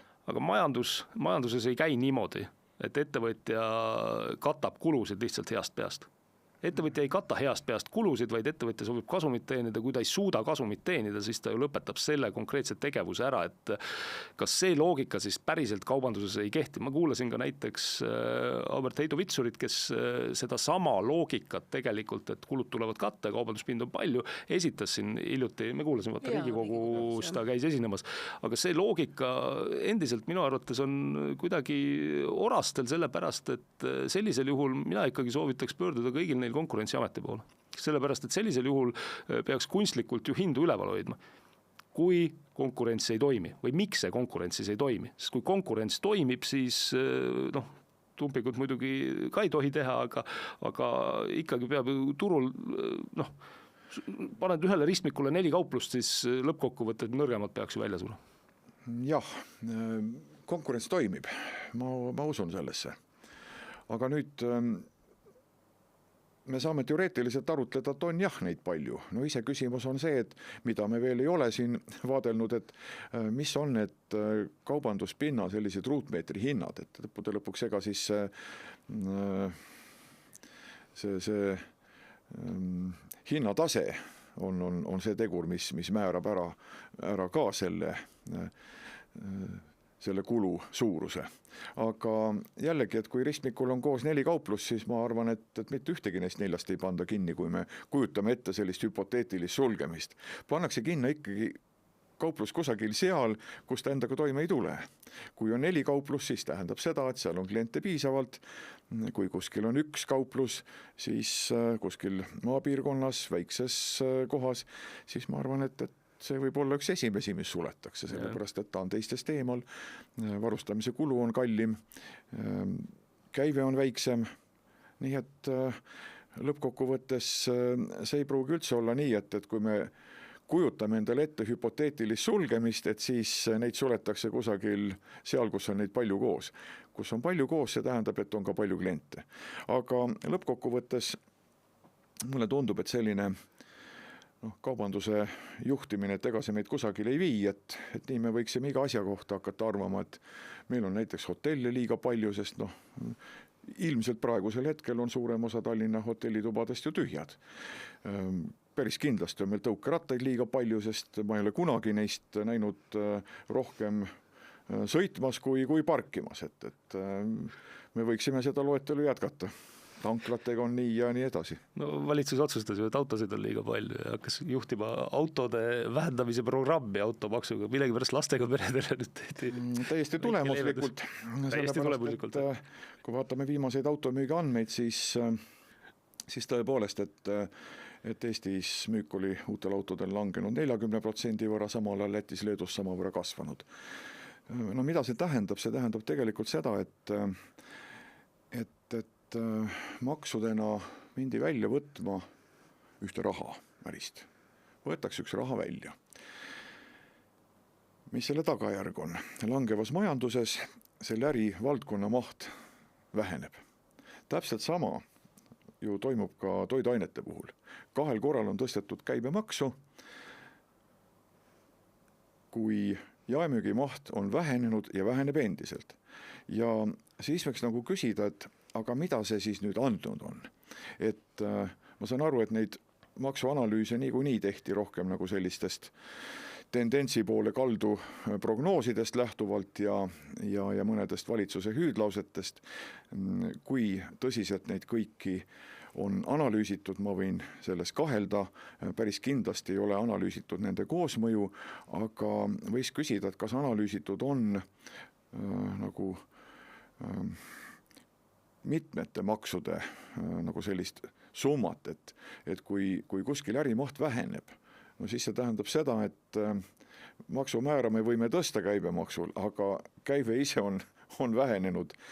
Kui käive on vähenenud, siis see tähendab seda, et on rohkem koondamisi, rohkem sulgemisi, pankrottideni välja, mida me ka toidusektoris näiteks söögikohtade puhul näeme, et jätame või lisame siis juurde sinna arvestusse ka laekumata tööjõumaksud või vähem laekuvad tööjõumaksud, et mida me siis kokkuvõttes võitnud oleme. Et me oleme lihtsalt vähendanud äriaktiivsust, samal ajal kui jällegi teised meie naaberriigid, kes on sedasama tarbijakindlustunde indikaatorit oluliselt kasvatada suutnud paari viimase aasta jooksul. Nad on ju kõik otsinud võimalusi, kuidas tarbimismakse vähendada ja turgu elavdada. Meie oleme läinud teist teed, sarnast teed, nagu läheb nüüd Venemaa oma käibemaksumäära tõusuga. Kui ma nüüd kuulan ja siis mul lihtsalt tekib paratamatult mõte, et tegelikult meil on ju valitsusel erinevad majandusnõunikud. Ardo Hansson tuleb kohe siin mõttena meelde, ennem rääkisime ka, et kui neil on piisavalt, ütleme, niisugust nagu inimesi, kes teavad, kuidas peaksid asjad toimima, miks nad käituvad risti vastupidiselt või miks nad ei tea, jääb mulje, nagu neil oleks nagu lihtsalt, mul tuli selline mõte, teeme teoks, et nagu niisugust nagu sisulist analüüsi ju ei järgne või ei eelne tähendab, mis järgne. Tundub nii, jah. Väga õige, see sisuline analüüs võibki järgneda. Ma päris eilane ei ole, et ma olen juhtinud Eesti Posti, mis on riigile kuuluv ettevõte, olen juhtinud EAS-i ja olen kokku ka puutunud niisuguste olukordadega, kus juhina olengi saanud suunise, et on vajalik teha niisugune analüüs, mis kinnitaks, et või et kui... Kas see on riigis tavapärane siis selline? No ma räägin enda mõnest kogemusest, ma ei saa seda laiendada kusagile mujale. Ma toon ühe märkuse lihtsalt vahele. Kevadel me kõik mäletame, kuidas oli tuuleparke tehti, merre taheti teha, terve 2,5 miljardit taheti ära uputada sinna ja siis oli ka vaja teha ametikel, ma mäletan, analüüs, mis näitaks, et ja siis lõpuks, kui see analüüs tehti, ametnik ütles ERR-ile välja, et nagu sinagi siin praegu ütled, et kuule, mulle öeldi, et analüüs tuleb teha, et siis see ametnike läbi töötas. Teinekord tehakse neid analüüse ka tagantjärele, seda ma olen EAS-is kogenud, et analüüsid tellitakse tagantjärele, mis siis kinnitavad juba vastu võetud, juba jõustatud või jõustamisel olevate otsuste õigsust. No see on eriti hea viis midagi teha, et kas teed ette ära sellise positiivse analüüsi, teed tagantjärgi positiivse analüüsi, aga reaalsed andmed peavad ju siis pildi segi lööma, et kas me seda saame Eesti kohta siis tänasel hetkel juba öelda, et me oleme siin käibemaksu tõstnud kokku palju, 20% või kokku, 2 punkti ja 2 punkti. Kas me täna saame seda kuidagimoodi siis hinnata? Loomulikult on inflatsioon ka olnud tugev, et nominaalselt siis tegelikult on kasvanud. Aga kui me selle vahelt ära võtame, kas me saame hinnata, et on sellest käibemaksu tõusust siis, me räägime julgeolekust, julgeolekule kuidagi kasu olnud, et sealt on kõvasti rohkem raha tulnud? No, et sellest julgeolekule kasu oleks, siis me peame nagu... Vaatame, palju sinna läheb. Ega julgeolek ei seisne käibemaksu määra tasemes. Et kui seda seost niipidi võtta, siis nii mitmedki meie naaberriigid on seda taset ju alandanud ja kavatsevad seda veelgi teha, on teinud toidul erandeid ja kavatsevad neid erandeid nagu veel süvendadagi, kas siis ajutiselt või mitte. Julgeolek paraneb siis, kui seda raha ka konkreetselt julgeoleku laekunud maksuraha siis ka konkreetselt julgeoleku jaoks kasutatakse ja tehakse seda siis ka õigesti, efektiivselt, targasti. Et maksumäär võib olla kõrgem, see ei räägi veel julgeolekust, laekuda võib ka rohkem raha, ka see ei räägi veel julgeolekust, sest see ei ole minu väljend, on ju öeldud, et suurem osa enam laekunud maksurahast kulus igale poole mujale. Et see veel ei tähenda ju julgeoleku kasvu. Samuti ei saa võtta otseselt nüüd julgeoleku paranemisena seda, et meil on kaitsekulude tase siis SKT-s seal tõstetud 5% peale, siiski sisulised tegevused peavad seal taga olema. Tegemist ei ole ju mingisuguse sellise kindlustusmaksega, et maksame teatud raha igal aastal ära ja siis ongi hästi. Et sellele peavad ka tegevused järgnema, aga see on üks teine valdkond ja teiste inimeste kommenteerida. No, absoluutselt, jah, aga see küsimuse teine pool, eks ole, ma julgeolekuga rikkusid küsimuse võib-olla natuke ära. Küsimuse teine pool on see, et kas me saame öelda, et üldse sellest tegelikult riigieelarvele kasu selles mõttes on, et kui arvutada see inflatsioon sealt maha, siis nominaalselt kasvab kindlasti maksulaekumine käibemaksu puhul kindlasti. Aga kui samal ajal mahud ka vähenevad ja kas ja kuidas me seda hinnata saame? Seal võib olla nagu tegevusvaldkonniti või ärivaldkonniti selliseid struktuurseid probleeme küll. Toitu ma nimetasin, seda me oleme nagu rohkem vaadelnud. Aga teisest küljest meenutame nüüd ikkagi natuke seda, kui makse tõstma hakati. Siis mul on kahju, et need maksud ei saanudki sellist või ei tulnudki sellist konkreetset julgeolekumaksu, millel olekski konkreetne nimi, tal oleks konkreetne otstarve ja võib-olla, ma ei ütle, et see peaks olema aasta või 2, no võib, aga ka pikem, et ta oleks ka siis nagu tinglikult, kui taheti öelda, et see on ajutine, siis ühte konkreetset maksu oleks võimalik nagu tähtajalisena või ajutisena ka ehk kindlam olnud siis rakendada. Aga kui need tulid, sellised maksutõusud, siis ju räägiti sellest, et meie riigi võlakoormus ei tohi kasvada ja selleks me neid makse kehtestamegi. Mis juhtus?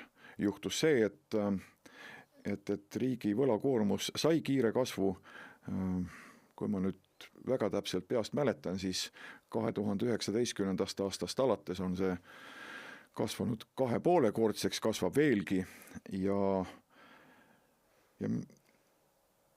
sellega me läksime nagu riskima sellega, et me jahutame oma majanduse maha või võtame majandusaktiivsuse maha, võtame majanduskasvu maha, et lükkame selle kasvu edasi. See oli siis selleks, et riigi võlakoormust mitte tõsta. Nüüd me oleme saanud 2 asja.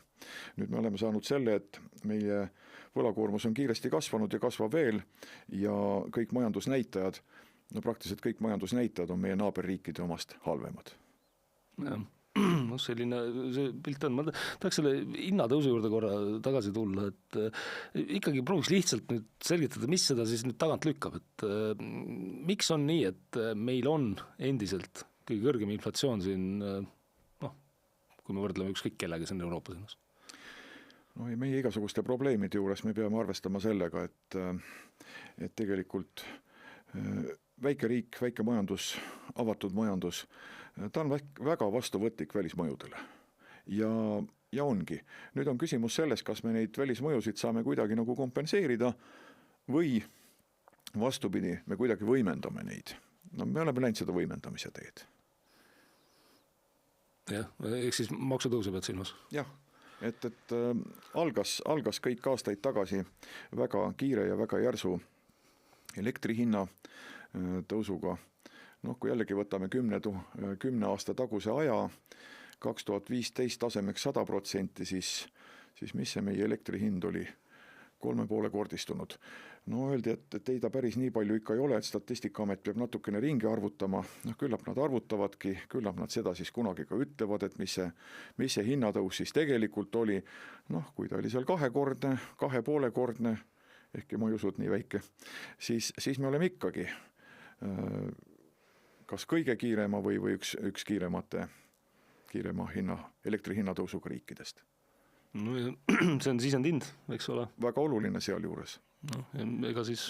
Lisaks tuleb arvestada sellega, et me olemegi nagu sellises hinnatõusu nagu oravarattasse sisse sattunud, et meil ei ole sealt otsest väljapääsu, et maksutõusud, selge, et käibemaksutõus tõi endaga kaasa sellise laperdava hinnatõusu, et kes tõstis hinda ennem ja kes hiljem ja kes natuke rohkem ja kes ümardas siis ka veel ülespool, et see 9 sinna hinna lõppu saada ja see on kaubandusest teada sellised võtted.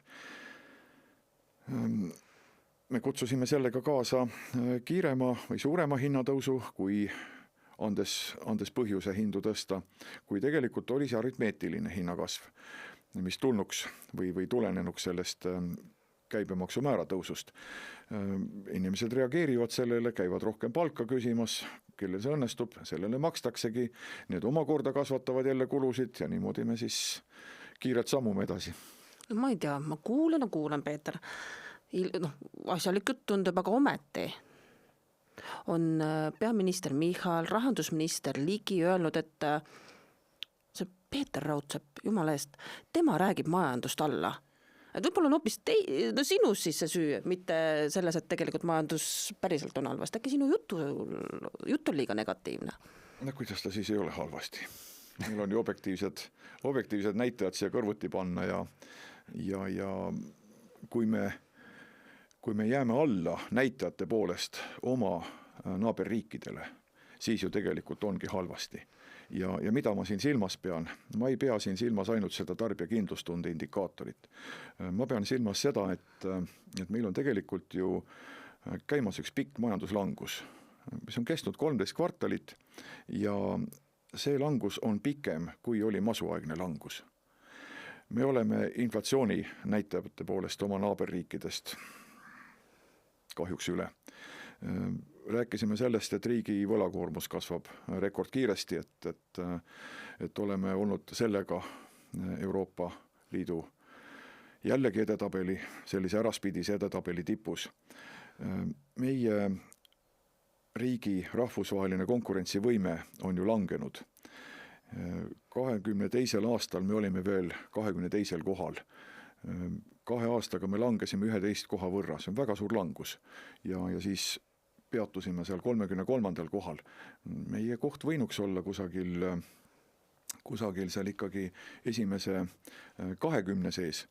Ja jällegi, Läti tuleb meile kiirelt lähedale ja Leedu on juba möödunud meist selles konkurentsivõime tabelis. Meil on Euroopa Liidu madalaim majandususalduse näitaja. See on juba pikemat aega, see oli möödunud aasta lõpust alates. Ja ei saa ka väita, ja täiesti vale on väide, et aga nüüd eestlased elavad ju palju paremini, et vaat nii hästi ei ole eestlased kunagi elanud. On küll. SKT elaniku kohta ostujõu pariteedis on meil langenud. Kui me olime 2019.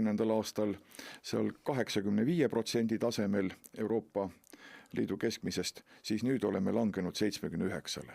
Jällegi, Läti on tõusnud, meile lähemale jõudnud ja Leedu on meist möödunud. Ehk täna peame tunnistama, et arvestades siis jah, ostujõu pariteeti, leedukad elavad meist jõukamalt. Aha. Nii et sellist loetelu ehk võiks isegi veel jätkata, aga ma siis küsin, et mis mina siia puutun? No, ühesõnaga, ma saan ju väga hästi aru. Mõistmine on olemas. Kui me siin oleme arutanud, et kuidas valitsus tegelikult kritiseerib just nimelt sind, kuidas sa selle kriitikaga toime tuled? No, ega ma seda väga jälgi ja see ei ole minu jaoks oluline, et kes on öelnud ja kus on öelnud ja mida ja kuidas. Ma teen sellest hoopis 2 järeldust või pigem kokku nagu 1 järelduse. Et valitsus on või mõned tema liikmed, riigijuhid, on järsku kaotanud närvid ühe sisuliselt ju ilma positsioonita eraisiku peale. Ühe väikese 12 töötajaga erainstituudi juhi peale. Siis mida see näitab? See näitab seda, et nendel on riigijuhi kohta väga nõrk närvikava. Kui kaotatakse sõna valitsemine, selline kaotatakse faktides orienteerumine või neid üldse ei kasutata, siis ta seda ju näitab. Teine asi nüüd, et selle asemel, et tunnistada, et Raudsepal oli siiski õigus, kui ta tegi mõned niisugused prognoosid või nendest asjadest nii rääkis ja paari aasta jooksul nii ongi läinud. Järsku on hakatud siis Konjunktuuriinstituuti, tema kasutatavat metoodikat ja ka minu isiklikult ründama jõuga ja selliselt nagu natukene brutaalsel moel, mitte nagu argumenteeritult jällegi. Millest see räägib? See räägib seda, et valitsuse liikmetel, neil riigimeestel, neil riigijuhtidel ei ole tegelikult ideed ja oskust, kuidas seda olukorda lahendada. Ja nüüd ma küsingi selle peale, et aga mis probleem see siis on? Probleem on selles, et mõnel meie riigijuhil on nõrk närvikava ja nad ei oska ühe inimesega seotud, ühe väikse instituudiga seotud ühte lihtsat probleemi ka ära lahendada kommunikatiivselt. Minu jaoks on see probleem. Probleem on selles, et kui see on minuga toimunud, siis ei ole iseenesest nagu mingisugust probleemi. Aga see probleem võib esile kerkida ka siis, kui probleem tõusetub kellegi teisega, kellegi teise isikuga, mõne teise organisatsiooniga, kes võib ka kusagilt teisest riigist olla, siis peab valitsus üles näitama sellist teistsugust lähenemisviisi, tugevamat närvi ja oskuslikumat käitumist ja kommunikatsiooni. Ma ei tea, sa nimetad kommunikatsiooni, et tegelikult ma arvan, et siin üks osa sellest probleemist, mis valitsusel ongi nende hinnang sellele, et see on kommunikatsiooni probleem. Ma pean silmas siin seda, et nad sisuliselt ei taha tegelikult ju asjade üle arutleda, vaid nad mõtlevad seda, et Peeter Raudsepp räägib vale juttu. Kommunikatsioon on vale. Meie tahame, et ta räägiks teistsugust juttu ja meie kommunikeerime siis seda niimoodi, nagu me soovime kommunikeerida. Et tegelikkuses, seda mainisid ka, et sisuliselt võib-olla ei minda, et nad tihtipeale Eesti poliitikas ei ole üldse võib-olla selle valitsusel oma näoline või omapära. Tihtipeale Eesti poliitikas nähakse probleeme kommunikatsiooni probleemina. Ilmselt on ta selleks pööratud, et tegelikult ma olen nagu mõelnud, et näitab see tarbijakindlustunde indikaator, mida ta näitab. Seda selgitasin, mida ta näitab. Palju asju on talle omistatud, et mida ta võiks näidata, aga tegelikult ei näita. Ei, ta ei olegi kaugeltki mitte majanduse seisundi hindamiseks see kõige parem indikaator. Enne ka mainisin majandususalduse indikaatorit, mis on meil taaskord Euroopa Liidu madalaimal tasemel. Ta koosneb nendest erinevatest indikaatoritest. Kõik eraldi võttes, kõik kokku on punases. Minu jaoks see tarbijakindlustunde indikaatori selline nüüd nämutamine või ründamine või püüa sellelt nagu selline tõsiseltvõetavus võtta näitab seda, et ega vist valitsusel ei olegi majandusest mingisuguseid häid uudiseid täna rääkida ja ju nad saavad aru, et ei tule ka. Et keerame siis need näitajad nagu teisipidi, ütleme, et need ei näitagi suurt midagi. Need on valed ja tema isiklikult räägibki valesti ja on sellega kõik ära rikkunud. Et jällegi, kui me läheme detaili ehk vaatame, et mis seda tarbijakindluse indikaatorid siis nagu rikkunud on või alla viinud peale selle, et need vähem palka saavad inimesed on oma kindlustunde kaotanud, siis ühte komponenti hinnatakse ka ajalooliselt madalal tasemel ja see on nimelt riigi majandus 12 kuu pärast ehk ootused prognoos riigi majandusele 12 kuu pärast. Meie inimesed on andnud sellele väga madala hinnangu, nad on prognoosinud seda väga, väga madalaks ja olen ütelnud, et jah, nad on teinud seda põhjusega, valitsuse sõnumid ongi olnud segased, mõistetamatud selle koha pealt, seda näitajat ei ole kuidagi ka mingisugused inimestele tunnetatavad niisugused näitajad toetanud. Ja lõppkokkuvõttes, kui kõrvutame seda näiteks Eesti Panga majandusprognoosidega siin nendeks aastateks, siis küsime, et kellel oli siis õigus, et kas tarbija eksis. Ja see Eesti Panga puhul on lihtsalt huvitav see ja seda on juba aastaid olnud, et alati pikemas vaates läheb paremaks. pikemas vaates läheb paremaks, aga kui te nüüd lähete tagasi aastasse 2021, 2022, 2023 ja vaatate, et kui pikalt siis see vaade on nagu paremaks läinud, siis no ei ole seda õnne veel õuele tulnud, ei ole meil siin pidu käimas, eks ole, majanduses, et see on selline huvitav ja, aga mis ma tahtsin veel märkida selle kommunikatiivse osa peale on see, et aga see ei ole huvitav, et kommunikatsioonis Peeter ja kõik teised inimesed, kes vinguvad, eks ole, Jürgen Ligi ütleb, et vingume majandust alla. No see on sildistamine. Ei no meie teisiga oleme kogu aeg vingume kodus majandust alla. Poodli ükskord läksime, proovisime rõõmsad olla, hinnad ikka olid kõrged. Nii, et vingume majandust alla, siis huvitav on see, et sellise Eesti riigis ikkagi mõjuvõimuga üksus nagu Eesti Vabariigi valitsus ei suuda seda majandust jälle oma rõõmsate sõnumitega kuidagi hõljuma panna, et huvitav, et see kommunikatsioon niipidi ei toimi. Aga see on selline vahemärkus. Aga ma tahtsin siia, tegelikult see haakub selle sama teemaga, et kui me sellest valitsuse ja sinu sellisest, ütleme, kokkupõrkest, me ju loeme läbi avalikkuse, läbi meedia, ma ei tea, pressikonverentsidel kritiseeritakse. Kas nad on isiklikult ka sinu poole pöördunud Vabariigi valitsus, ma ei tea, peaminister, rahandusminister öelnud, kuule Peeter, saame kokku arutada seda asja? Ei ole. Sellist asja oleme ise küll pakkunud enam kui aasta tagasi viimati, kui meil olid lõppenud just majandusministriga ühised pressikonverentsid, kus me majanduse seisust rääkisime.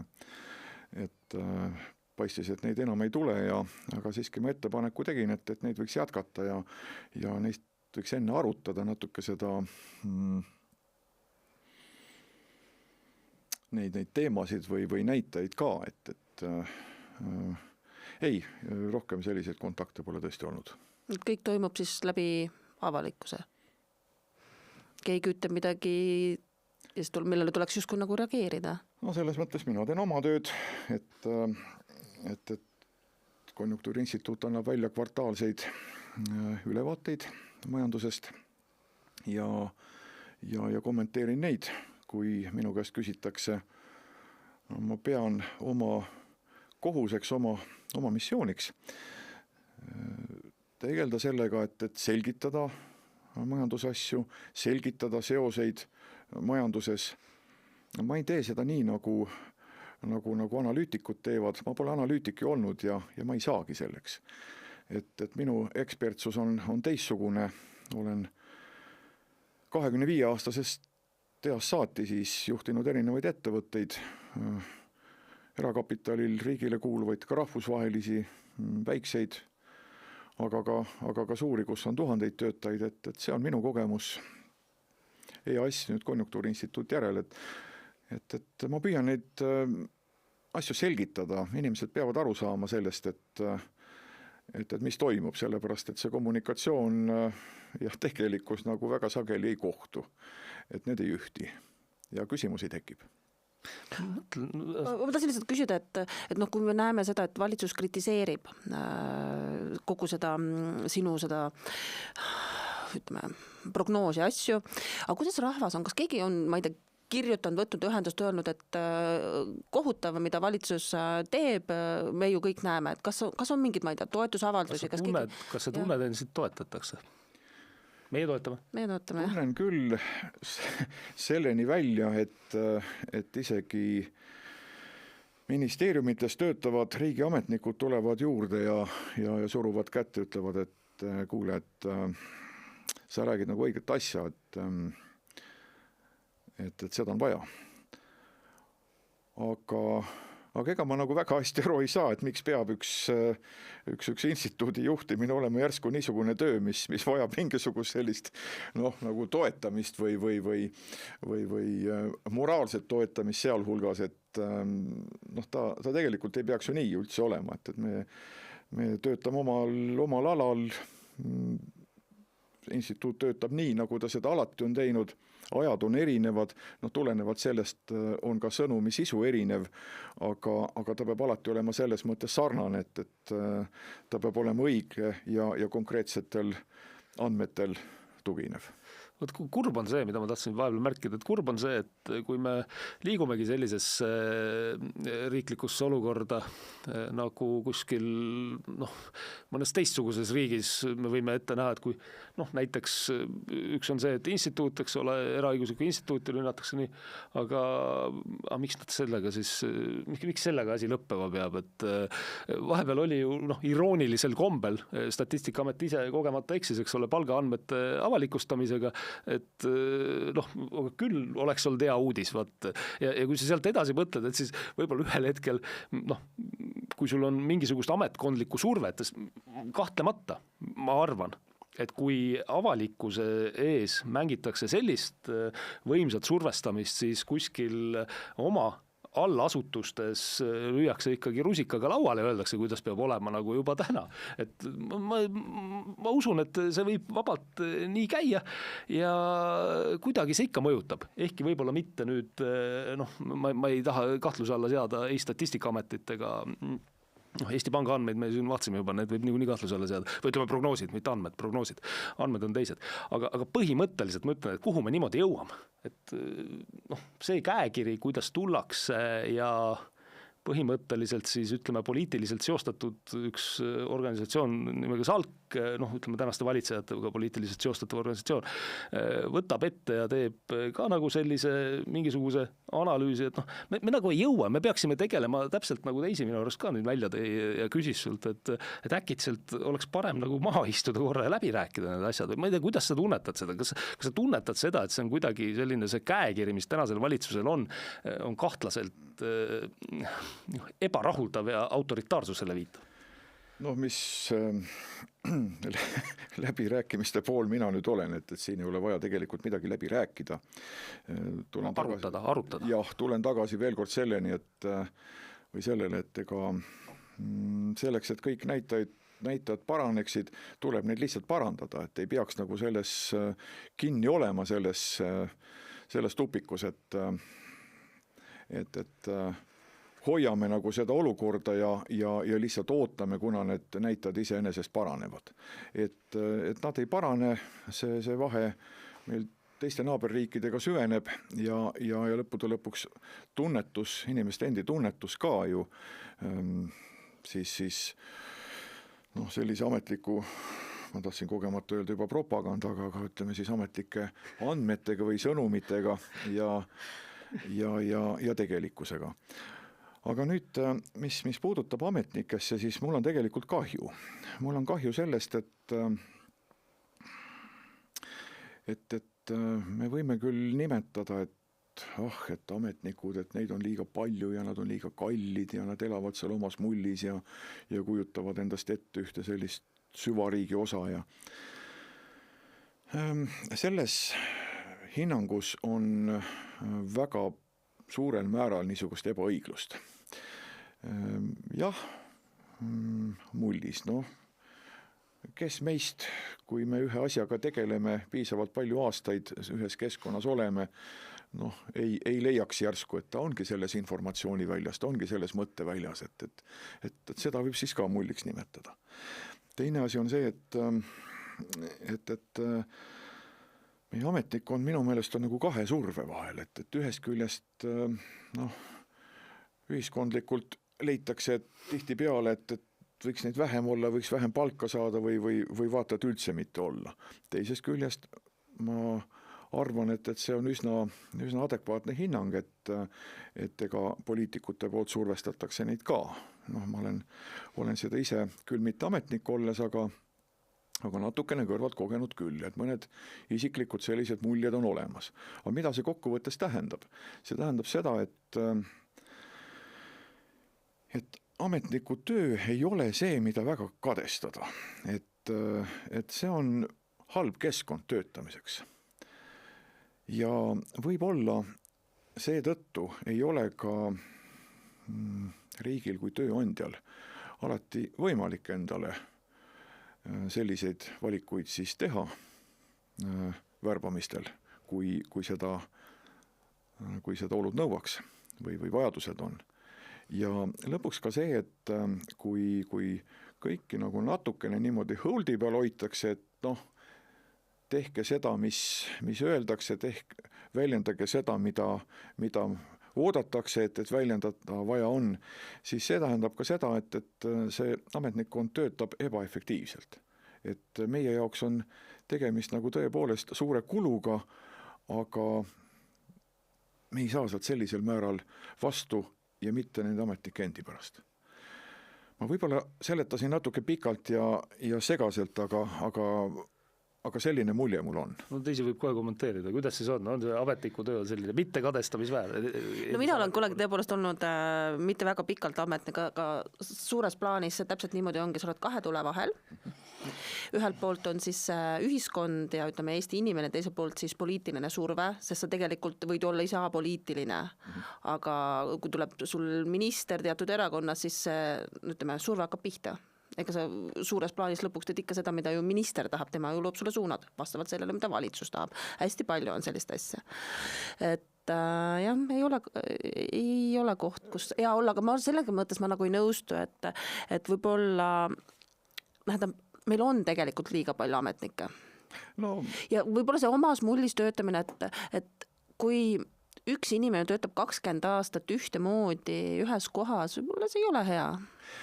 Ma arvan, et sellesse mulli võib sattuda juba 2 aastaga ka, mida ma ei ole nii pikalt olnud. Selleks ei pea 20 aastat. Ei, aga seal ongi see, et kas see süsteem kugistab su alla ja sa oled selle mulli võtad omaks või sa ei suuda sellega leppida, et seal tehakse neid asju nii, nagu tehakse ja sa nagu teisi näitel sealt ära.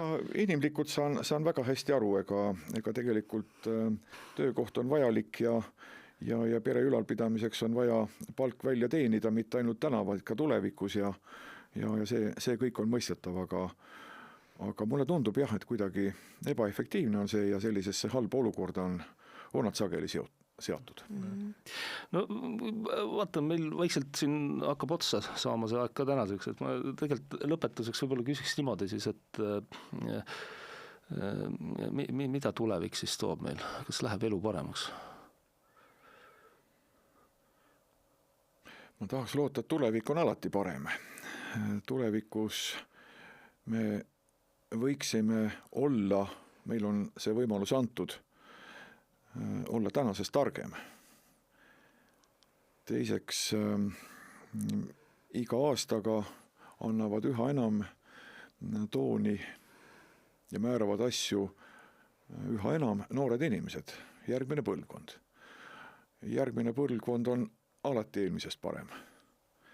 Ja ma natukene võrdleks seda nagu sellise piiblist loetuga ka, et me ei ole kuigi vana riik.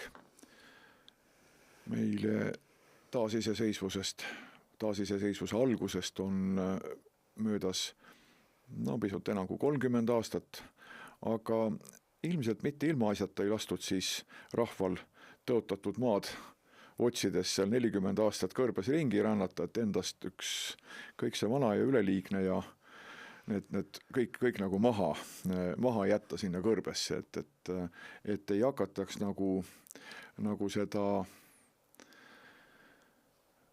uut üles ehitama kaasa võttes üleliigset vana. Mulle kohati tundub, et täna selline halb déjà vu tunne mul on, et ma olin siis noor poiss, lõpetasin tollal keskkooli, ja läksin ülikooli, kui laulev revolutsioon algas. Ja tollel ajal mul on nii meelde jäänud, olid stagnandid ja bürokraadid, väga põlatud isikud. Ja mulle omas nooruslikus naiivsuses jäi selline mulje, et nad surid välja koos Nõukogude Liidu surmaga. Kõik, neid ei ole rohkem. Oi ei. Aasta-aastalt on üha enam. Ega meie majandus, me võime seda nimetada siin pikaajaliseks taastumiseks, no millest siis taastumiseks või kui pikaajaliseks, et Saksa majandus taastub millestki palju lühemat aega ja üldsegi mitte niisugusest šokist nagu meie oma. Nemad nimetavad asju juba õigete nimedega, nad nimetavad selle stagnatsioonis olevaks. Ehk teisisõnu, ka meil täna on oma stagnandid, ka meil täna on omad bürokraadid ja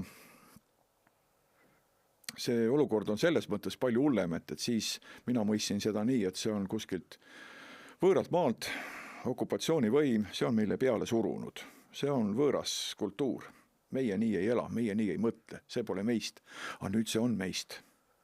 Ja tulevikku ma vaatan selle pilguga, et meie kodanikel tuleb riik nende stagnantide ja bürokraatide käest ju tagasi võtta ükskord. Loodame, et see nii läheb.